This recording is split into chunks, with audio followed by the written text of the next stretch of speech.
ఉన్న బంగారాన్ని విడిపించి ఆ రోజు ఆన్లైన్ రేటుకే మేము కొంటాం. Sharma gold company.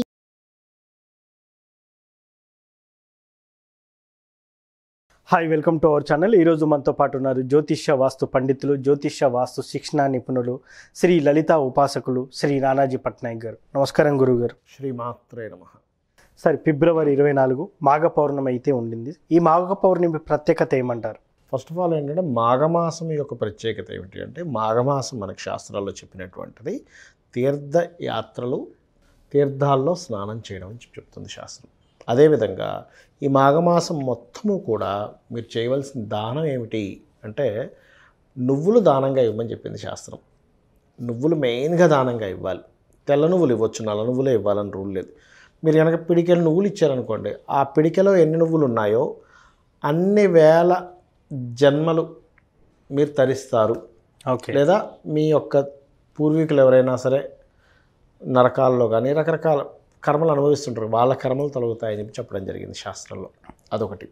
మరొకటి ఏంటంటే, ముఖ్యంగా ఈ మాఘమాసం మాఘ పౌర్ణమిలో ప్రత్యేకంగా దానాల్లో అత్యుత్తమమైనటువంటి దానం ఏదిగా చెప్పారు అంటే, మంచం దానంగా ఇవ్వమని చెప్తారు శాస్త్రంలో. ఓకే.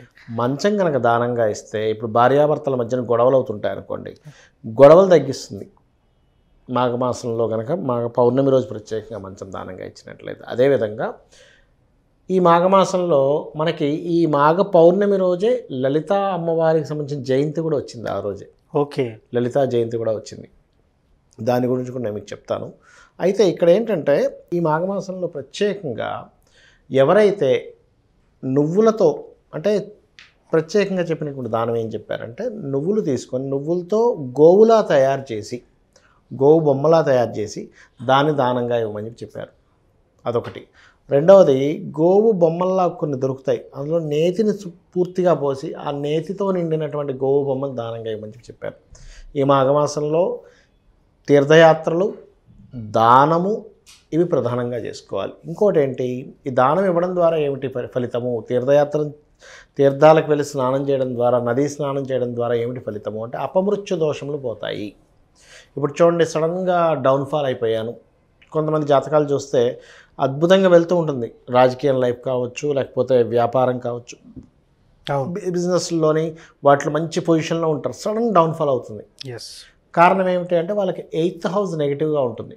ఇలా ఎవరైతే ఈ తీర్థ స్నానాలు చేయడం మాఘమాసంలోని ఈ రకమైనటువంటి దానాలు ఎవరైతే ఇస్తారో, ఖచ్చితంగా వారికి ఆ దోషం అనేటువంటి తొలగుతుంది అనేటువంటి శాస్త్రంలో చెప్పబడినటువంటిది. అది మెయిన్గా. సార్, ఇప్పుడు నల్ల నువ్వులు ఈ పిడికెడు దానంగా ఇవ్వమంటున్నారు. తెల్ల నువ్వులు, నల్లదైనా తెల్లది కూడా ఇవ్వచ్చు అన్నారు కదా. సార్, ఇప్పుడు ఈ పిడికెడు కాకుండా ½ కేజీ, కిలోకి దానం చేస్తాం, కేజీంబో ఇవ్వచ్చు. సో ఎస్పెషల్లీ మనం ప్రతిసారి మాట్లాడుకుంటున్నాం సార్, పౌర్ణమి సందర్భాల్లో చదవాల్సిన మంత్రం ఏమైనా ఉంటుందా? తప్పకుండా అండి.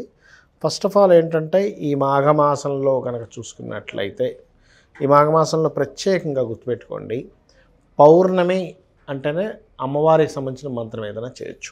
ఓకే. శాస్త్రాల్లో అమ్మవారికి మన దేవి పురాణము వీటిల్లో కనుక చూసుకున్నట్లయితే, దేవి భాగవతం ఇట్లాంటి వాటిలో చూసుకున్నట్లయితే, అమ్మవారి స్వయంగా చెప్పింది ఏమిటి, చతుర్దశి, అష్టమి, నవమి, దాని తర్వాత అమావాస్య పౌర్ణమి కూడా చేర్చారు. అంటే అమావాస్య పౌర్ణమి రోజు కూడా అమ్మవారి యొక్క అనుగ్రహం అధికంగా ఉంటుంది అనేటువంటిది. కాబట్టి ఎవరికైనా వివాహ సంబంధించిన విషయంలో డిస్టర్బెన్స్ ఉన్నాయి, మంచం దానంగా ఇవ్వాలి, గుర్తుపెట్టుకోండి. అట్లాగే గోవు డైరెక్ట్గా కూడా దానంగా ఇవ్వచ్చు మాఘమాసంలో. ఓకే. గోవు దానం ఇవ్వలేమండి, నువ్వులతో గోవును తయారు చేసి దానం కూడా ఇవ్వచ్చు, తెల్ల నువ్వులతో దానం ఇవ్వచ్చు. అయితే చాలామంది అనిపిస్తుంటుంది, ఎలా చేస్తామండి దీనికని.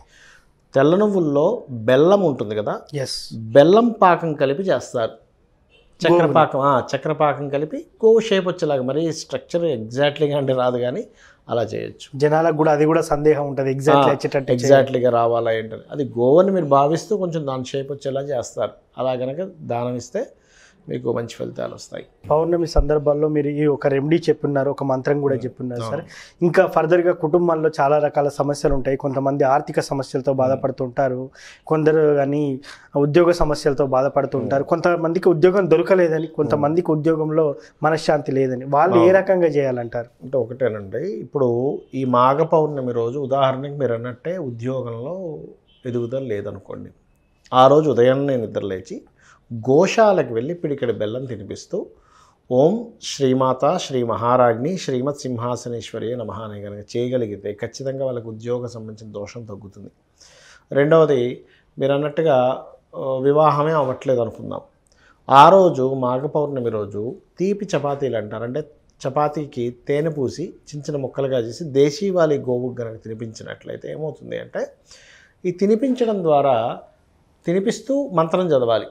కామేశబద్ధ మాంగళ్య సూత్ర శోభిత కందర చేస్తే కూడా మీకు వివాహ సంబంధించి. అయితే ప్రధానంగా ఇక్కడ అపమృత్యు దోషాలు పోతాయని చెప్పుకున్నాం కాబట్టి అష్టమీ చంద్ర విభ్రాజ అలికస్థల శోభితాయే నమః.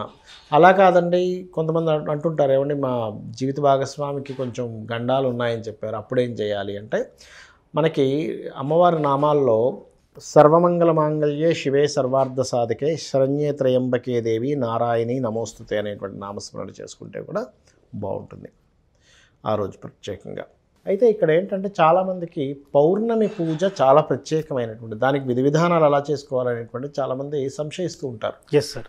ఉదయం నిద్రలేచిన వెంటనే శాస్త్రం ఏం చెప్తుంది అంటే, తిథులు ఇందాక నేను చెప్పాను కదా, చతుర్దశి, అష్టమి, నవమి, పౌర్ణమి, అమావాస్య, ఈ తిథుల్లో నిద్రలేచిన వెంటనే కూడా మనం ముందుగా అనుకోవాల్సింది ఏంటంటే, ఆహా ఈరోజు పర్వదినం, అమ్మవారిని ఆరాధించడానికి ప్రత్యేకమైన దినము అని చెప్పి ఆలోచించుకొని ఆ ఎనర్జీతో నిద్రలేవాలి.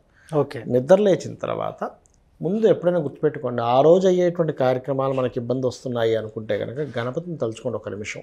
ఓకే. గణపతిని స్కందుని తలుచుకొని నిద్రలేచి కాలకృత్యాలు తీర్చుకొని దాని తర్వాత మీరు నిత్య పూజ చేసేటువంటిది ఏదైతే ఉందో పూజ చేసుకొని, పౌర్ణమి సాయంత్రం చేస్తాం పూజ. ఉదయం పూట మీకు వీలైతే గనక ఉపవాసం ఉండగలిగితే ఉపవాసం ఉండండి. ఉపవాసం ఉండలేను అనుకుంటే నో ప్రాబ్లం, పళ్ళు పాలు ఏదైనా తీసుకోవచ్చు, తప్పేం కాదు. శాస్త్రంలో ఎక్కడ కూడా అమ్మవారు నువ్వు ఖచ్చితంగా ఇలాగే ఉండవలసిందే అని చెప్పలేదు. ఇప్పుడు అందులో ముఖ్యంగా స్త్రీలకి, శిశువులకి, రోగిష్ఠులు అంటే కొంచెం హెల్త్ ప్రాబ్లమ్స్ ఉంటాయి, బీపీలు షుగర్లు ఉంటాయి, అటువంటి వారికి ఖచ్చితంగా ఉండాలనేటువంటి శాస్త్రంలో ఎక్కడా లేదు. మీకు ఉండాల్సింది ఏమిటంటే, ఈ జగత్తు మొత్తం అమ్మవారు, ఈ అమ్మవారి స్వరూపంలో ఉన్నటువంటి జగత్తును నేను పూజిస్తున్నాను. అందులో మనం ఒక పటం పెట్టుకోవాలి కాబట్టి ఈ పటం రూపంలో మనకు రూపం కావాలిగా పూజ చేయడానికి, అందుకని ఆ రూపాన్ని చూస్తూ నేను పూజిస్తున్నాను అనే భావన ఉండాలి. భక్తే ప్రధానం అక్కడ. మీరు ఎలా పూజిస్తున్నారో, ఇలా పూజిస్తున్నారో, ఆ పుష్పాలతోనో ఈ పుష్పాలతోనో సంబంధం ఏమీ లేదు. అయితే మీరు ఏం చేయాలంటే, ఎప్పుడైనా పౌర్ణమి పూజలో చనివిడి ఖచ్చితంగా కలుపుకోవాలి. ఓకే. అందులో మఖా నక్షత్రంలో వచ్చేటువంటి మాఘ పౌర్ణమికి మరింత ప్రత్యేకత. ఎస్. కాబట్టి చనివిడి పెట్టుకోవడము, అదేవిధంగా అరటిపళ్ళు, ఆకు, ఒక్క కంపల్సరీ ఉండాలి. అదేవిధంగా కొంత పాయసం లాంటివి తయారు చేస్తారు. వీటినన్నిటినీ ఒక దీపం వెలిగించి మీ ఇంటి పైన వీలుందనుకోండి, ఫస్ట్ ఫ్లోర్ ఉంది కొంతమందికి, చంద్రుడిని చూస్తూ చేయొచ్చు, లేదు బాల్కనీలో కూడా పెట్టుకోవచ్చు. అయితే ఒక్కొక్కసారి మనకి మేఘాలు అయ్యి చంద్రుడు కనబడ్డా అయినా సరే బెంగపడకండి, ఆకాశంలో చంద్రుడు ఉన్నాడు అమ్మవారి స్వరూపం రూపంలో అని అనుకుంటూ మీరు కనుక చంద్రుడిని చూస్తూ లలితా సహస్రనామాలు కనుక చదవగలిగితే అద్భుతమైనటువంటి ఫలితాలు వస్తాయి. నిజంగా సార్, పౌర్ణమి రోజు ఏం చేయాలి, ఉద్యోగంలో బాధపడుతున్నవారు కానివ్వండి, కుటుంబ సమస్యలతో బాధపడుతున్నవారు కానీ ఏ రెమెడీ చేయాలి, ఏ మంత్రం చదవాలనేది చాలా చక్కగా చెప్పారు సార్. Thank you. శ్రీమాత్రే నమః. సో చూశారు కదా, పౌర్ణమి రోజు చేయాల్సిన విధి విధానాలు నానాజీ గారు చెప్పారు. ఇది వాటి కార్యక్రమం. మరో కార్యక్రమంలో మళ్ళీ కలుద్దాం. Thank you.